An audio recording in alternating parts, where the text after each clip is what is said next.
Shalom, puji Tuhan, kami dari kelompok 4. Nah, kita masuk pada slide yang pertama, yaitu penting untuk mengetahui identitas Yesus. Nah, karena Yesus Kristus membawa misi penyelamatan untuk menyelamatkan manusia yang berdosa. Nah, siapakah Yesus? Jika Yesus Kristus bukan Allah, apakah ia memiliki kapasitas untuk menyelamatkan manusia? Dan jika Yesus bukan manusia, apakah ia mengalami kematian sehingga bisa menyelamatkan manusia?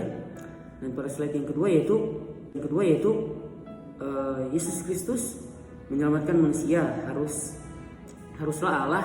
Mengapa? Karena Yesus Kristus adalah pengantara, imam besar.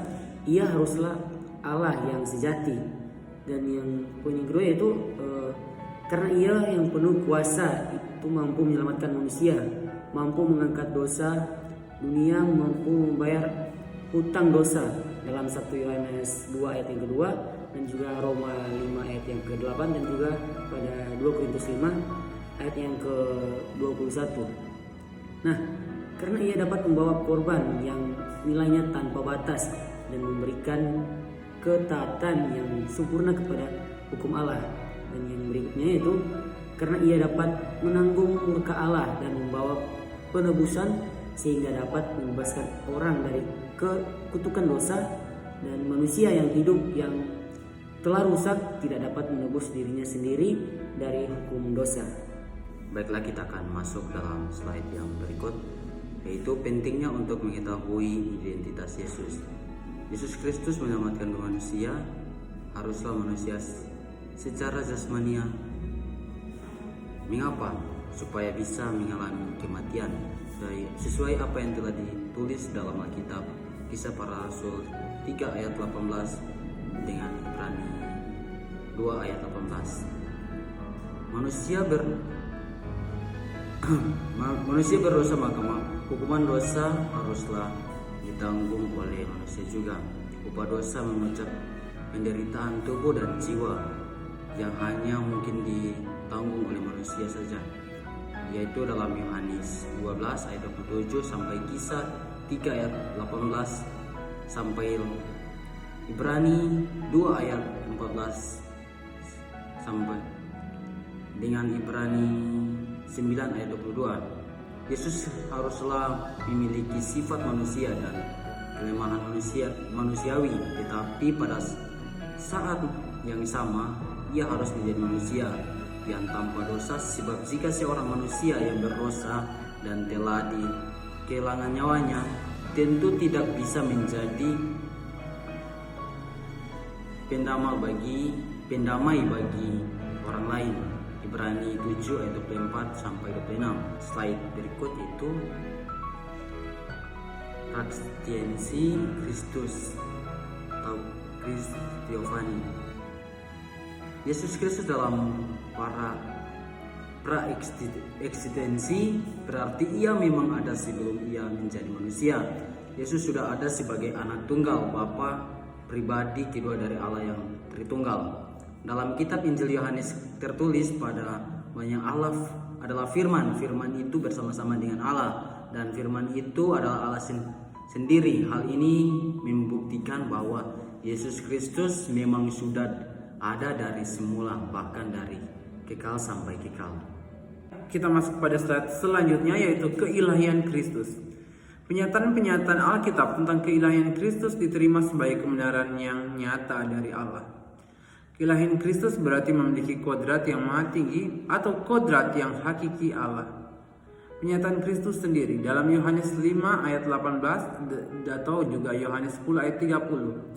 Juga dalam Matius 26 ayat 63 sampai 64. Yesus menyatakan dengan tegas bahwa ia adalah Kristus. Matius 26 ayat 28. Yohanes 5 ayat 18 dan juga Matius 26 ayat 63. Ia adalah anak Allah dalam Daniel 7 ayat 13. Yohanes 5 ayat 18 sampai 24. Markus 14 pasal 14 ayat 61 sampai 62, juga dalam Matius pasal 3 ayat 17, ayat 1, Yohanes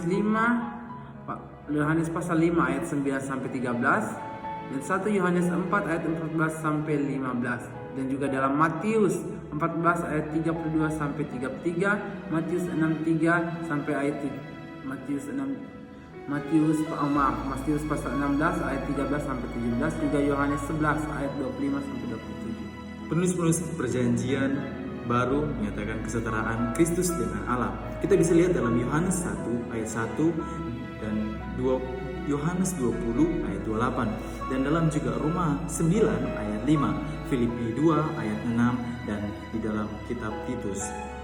Oke, slide berikutnya yaitu karya-karya yang dilakukan Yesus. Yesus Kristus mengklaim bahwa pekerjaan-pekerjaan tertentu yang dilakukannya hanya dapat dilakukan oleh Allah. Misalnya, mengampuni dosa. Kita bisa lihat dalam Markus 2 ayat 1 sampai 12.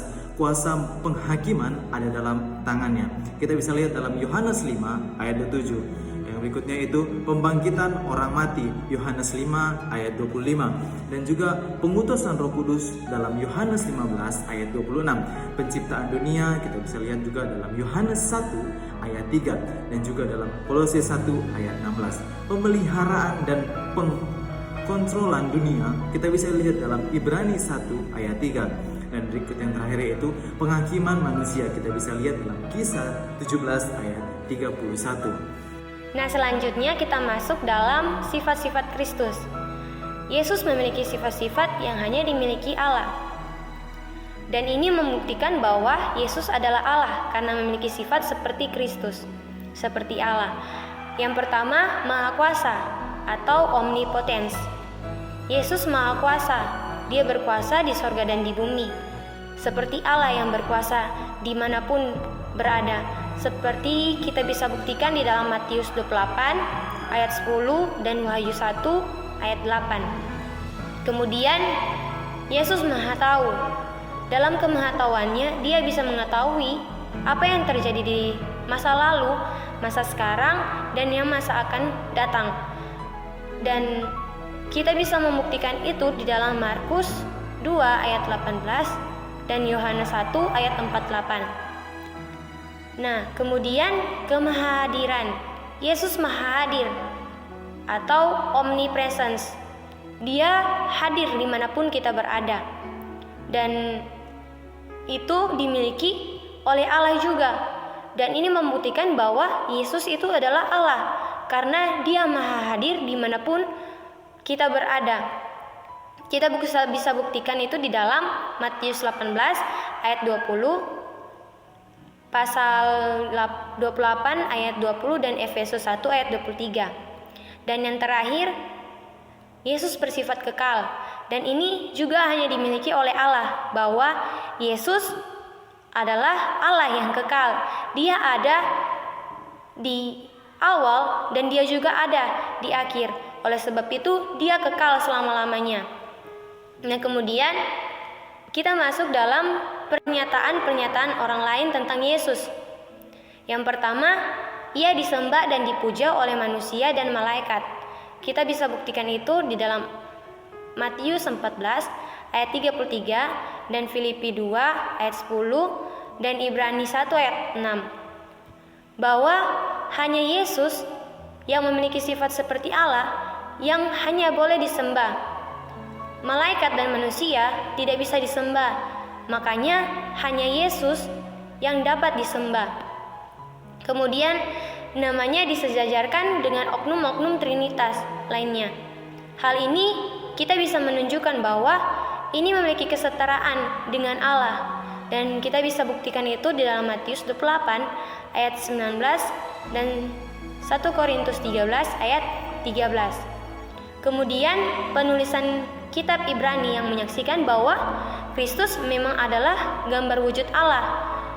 Dan itu yang menunjukkan bahwa Allah itu Tritunggal, yang memiliki salah satunya Yesus sendiri, yaitu firman dalam Ibrani 1 ayat 3. Dan yang terakhir, Paulus menyatakan bahwa di dalam dia berdiam secara jasmania seluruh kepenuhan kealahan. Makanya kenyataannya bahwa Yesus itu adalah Allah sendiri, karena Yesus menunjukkan bahwa Dia itu Allah Tritunggal, yang salah satunya adalah Yesus sendiri, firman sendiri. Kita bisa buktikan di dalam Kolose 2 ayat 19. Demikian video presentasi dari kami kelompok 4 mengenai Yesus sebagai Allah. Kiranya materi yang disampaikan boleh menjadi berkat buat kita semua. Terima kasih, Tuhan Yesus memberkati. Kau ni apa?